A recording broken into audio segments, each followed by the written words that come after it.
With the bands. Pose with the pose with the put the pose with the bands.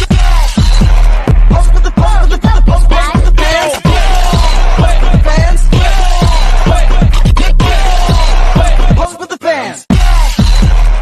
Tahu nggak, Indonesia negara yang kaya akan budaya dan tradisi telah lama dikenal dengan kebersamaan dalam bergotong royong. Tolong-menolong bukan hanya sekadar tindakan, tetapi telah menjadi bagian dari identitas sosial dan menjadi bagian tak terpisahkan dari kehidupan sehari-hari oleh masyarakat Indonesia. Menolong adalah tingkah laku yang tujuannya untuk membantu orang lain, akan tetapi ada beberapa kasus yang tidak dapat mencapai tujuannya.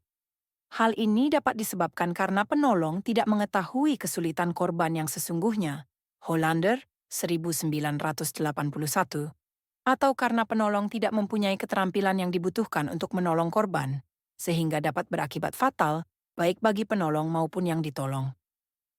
Ada 3 konsep yang berkaitan dalam perilaku menolong.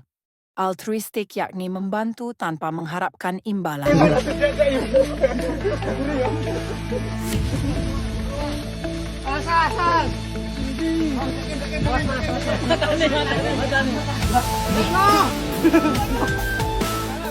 Selfish menolong demi kepentingan pribadi. Ki, dari pemerintah daerah udah ada bonus belum? Alhamdulillah belum ada. Ya alhamdulillah belum ada. Ya kita patut maklumi aja ya, karena memang kadang bukannya saya seperti apa, karena pemerintah Banten ini belum sama sekali ada apresiasi gitu kan. Saya juga nggak tahu kenapa kemarin sebelum keberangkatan itu hanya ada KONI aja yang datang ke rumah, Pak Usman, staf dari Pak Edi ya, mengasih apresiasi uang waktu itu bekal saya buat training camp di Baris.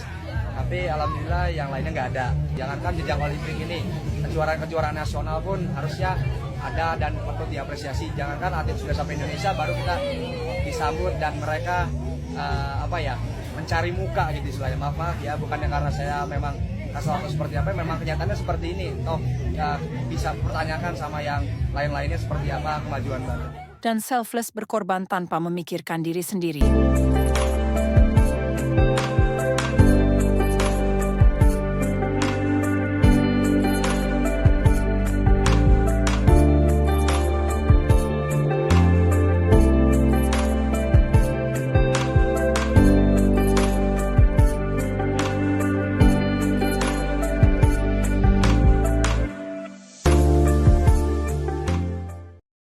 Tingkah laku prososial merespon keadaan darurat dari penolong dan penerima pertolongan. Tingkah laku prososial, terutama dalam konteks menolong, adalah fenomena yang rumit dan dipengaruhi oleh berbagai faktor yang saling berinteraksi.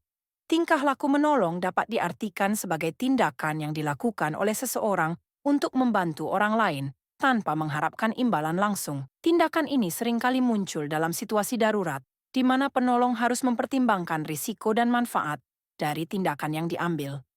Sebanyak 13 siswa SMP terseret ombak, 3 tewas dan 1 hilang di Pantai Drini, Gunung Kidul. Tragedi ini menunjukkan bahwa niat baik untuk menolong harus disertai dengan pemahaman yang cukup tentang situasi yang dihadapi. Motivasi untuk menolong dapat dijelaskan melalui berbagai teori. 1. Teori evolusi menekankan bahwa perilaku menolong berkembang sebagai bentuk adaptasi untuk memperkuat hubungan sosial dan memastikan kelangsungan hidup. Sebagai contoh, seorang nenek yang menyayangi cucunya adalah bentuk perilaku meningkatkan peluang kelangsungan hidup keturunannya, sehingga secara evolusioner menguntungkan bagi kelangsungan genetik. Di sisi lain, teori belajar menunjukkan bahwa individu dapat belajar untuk menolong melalui observasi dan pengalaman. Sebagai contoh, seorang anak melihat orang tuanya rutin menyumbang. Lama-kelamaan, anak tersebut meniru perilaku dan ikut membantu orang lain karena terbiasa melihat contoh baik dari lingkungannya. Teori belajar menekankan bahwa perilaku menolong bisa dipelajari melalui observasi, imitasi, dan pengalaman langsung. Selanjutnya, teori empati menyoroti pentingnya kemampuan untuk merasakan dan memahami penderitaan orang lain sebagai pendorong utama dalam tindakan altruistik. Sebagai contoh, ketika melihat seorang nenek kesulitan menyeberang jalan, seseorang merasa iba dan langsung membantunya tanpa mengharapkan imbalan.